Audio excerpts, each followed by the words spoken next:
Another controversial subject, AI data centers, was on the table for discussion this afternoon at Tonawanda Town Hall as Governor Kathy Hochul sat down with area Democratic political leaders and some town residents to talk about some of their points. Channel 2's Ron Plants was there for that session. He joins us now with the latest. Ron? Well, Scott, a lot of what came out today we've heard before, with concerns about the potential impact of these large-scale data centers set up for massive computing power for artificial intelligence.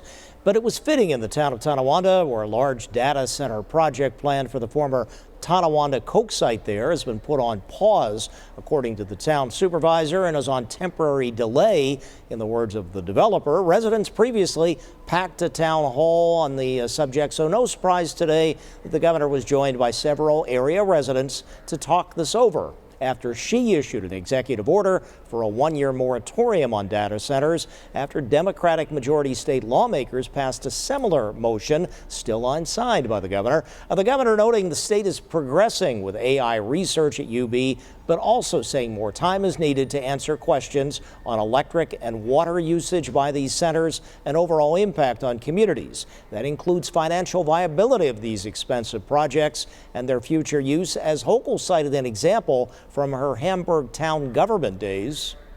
There's so many companies pursuing this, not all of them are going to succeed. So if we do pursue all of them, we're going to have a ton of failures across the state, and we're going to be the people who are going to pay for it, between the economic problems, the infrastructure problems, and the cleanup afterward. And I came up with the toughest law regulating cell phone towers in the entire state.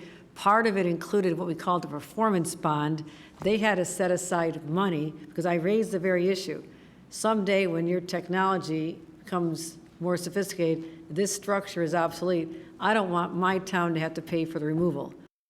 Hochul says approval for more than 30 large-scale data centers across the state had been backed up because of questions of how the state's electric grid and available water supply could meet their demand. So she felt the moratorium was worth it, but some Republican lawmakers dismissing that moratorium as an election year political move and noting New York could fall behind other states in the push for AI development. On your side, Ron Plants, Channel 2 News. Ron, thanks. And tonight, state